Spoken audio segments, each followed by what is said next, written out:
Which team is the most intriguing team going into 2020? 2.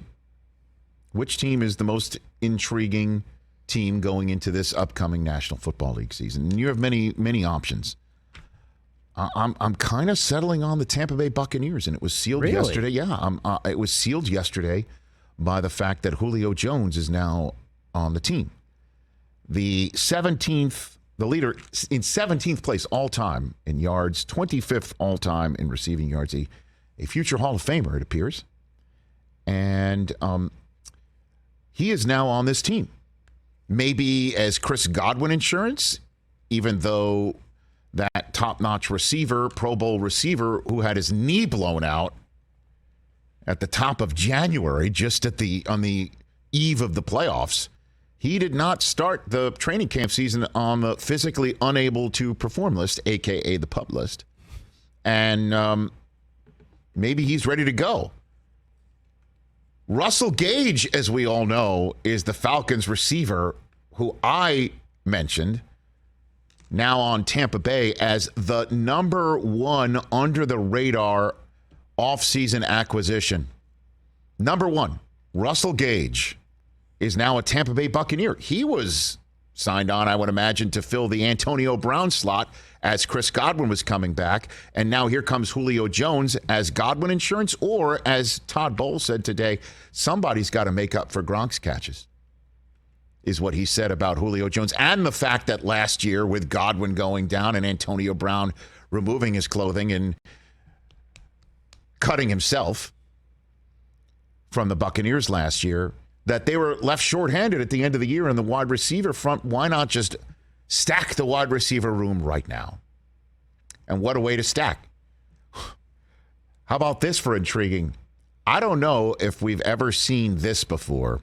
Somebody who has as many catches, receiving yards, and touchdowns as Julio Jones being acquired by the team against whom he has personally the most catches, receiving yards, and touchdowns against any single team he's got in his entire career. Nobody has received more Julio Jones catches, receiving yards, and touchdowns on the wrong business end than the Tampa Bay Buccaneers. He habitually, in his career in Atlanta, torched this team. Now he's on it. And he's on it with Thomas Edward Brady. He's on it with Tom Brady, who appeared today in a training camp session, 1 week shy of his 45th birthday. The exact age, if you recall, Christopher, when he was in New England saying, I want to play till. And everybody's like, yeah, okay. Yeah, right. He's going to hit that age. He's going to play this season at that age after he retired and then came back like he was Brett Favre 2.0. Didn't actually retire. He never said the word. I got it. Stepped away from the game. Going to start, shooting movies with Rita Moreno, which he did anyway. And so Brady's out there today, slinging it around. At age 45, there he is in his popsicle, creamsicle 12 uniform and the pewter helmet with a thumbs up. He looks amazing. And he looked amazing throwing the ball around today. No surprise there. Levante David says he's in the greatest shape. Why not? He's on the TB12 system. He's got new golf clothing out. He's feeling good. He's hanging out with Jane Fonda, sending out birthday wishes to Giselle. And he's got a team with Evans, Godwin, we assume, Russell Gage. Don't forget him. I'm telling you. And Julio Jones. Now then, Julio was asked when he knew he wanted to join Tampa, and it was a very quick answer from Julio Jones. All along, once I got the call from Tennessee and they're saying I can, go out and explore. Jimmy Sexton, my agent at CAA, we discussed some options, things like that. And I already told him where I wanted to play, So just being with a Hall of Fame quarterback, great quarterback, the coaching staff here is next door. I'm from Alabama. I played in Georgia, right? So it's right here. My family can come see me. I'm not going out the way, but just having the ability to come down here and just work, bring what I can to the team, whatever I can to the team to help, whether it's mentor, a play style, whatever the case may be, just coming out here and working each and every day and just try to get better. It's a perfect fit. You know, it is a really good fit because they don't absolutely have to have him. They don't need him, but they could use him. He's missed 7 games in each of the last 2 seasons. That's a problem.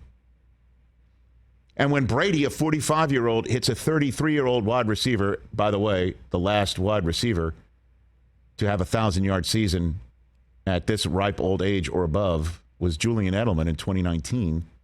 You know who his quarterback was that year. So Brady's used to throwing open and also throwing to somebody of this advanced age. I guess when a 45-year-old hits a 33-year-old wide receiver, turns Raymond James into the football version of The Villages, which is right nearby. I don't know if the Buccaneers are going to have a golf cart parade around Raymond James, but That's 78. That's easily the oldest combined age. And of that's a quarterback again, and receiver, right? I would understand the skepticism if Julio Jones was there because Evans was gone.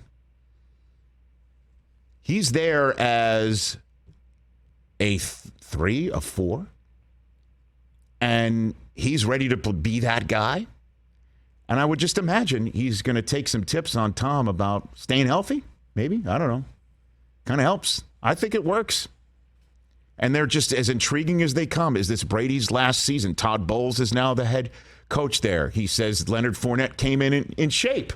I mean, even Fournette's weight is of interest. Is Gronk going to come out of retirement in the middle of the season anyway? What does this defense look like? Did I mention, is this Brady's last season? Every single time? Look at their schedule. You tell me if this isn't the most intriguing team of 2022 coming in. It starts on Sunday Night Football, and again, Mike Tirico is going to join us in 8 minutes' time, at Dallas. Next up, at New Orleans. We had Malcolm Jenkins in here last week. Great inside football talk about what they do against Brady and the matchups that the Saints have on defense that causes a problem for the Buccaneers offense. Then in comes Green Bay's 12, then comes Kansas City's 10, right? Atlanta, here comes Atlanta with Julio Jones on the team. A visit to Pittsburgh, Brady's visit to Acrisure. At Carolina, there's a division game, home against Baltimore on a Thursday night. How about that? Lamar Jackson coming in. Then they take on the Rams in Raymond James. We all know what happened the last time these two teams faced there in the divisional round. It turned out to be, at the time, what might have been Brady's last game. Home against Seattle. But that game, what's so interesting about that? How does Germany sound to you? Then comes a bye week at Cleveland. Is Deshaun Watson going to be in that game? The second game, a Monday nighter against New Orleans. At San Francisco. Home against Joey Burrow. At Kyler Murray. He will no doubt be ready for that game with his independent study time. Carolina and Atlanta to wrap it up. Every single game is must see. I'm kind of settling in on them. I know that we could go through Dallas's schedule and say that they're intriguing. Trey Lance in San Francisco. What we did learn about Kyler Murray's contract makes them fascinating. The Buffalo Bills, my gosh. Josh Allen and the expectations on that team. Every team in the AFC West is fascinating, but only one GOAT who's turning 45 1 week from today, with Julio Jones now on the team and Godwin apparently healthy and Leonard Fournette apparently in shape, and the rest of this team with Todd Bowles at the controls. I don't know. You'd be hard-pressed to find a more interesting team than that one.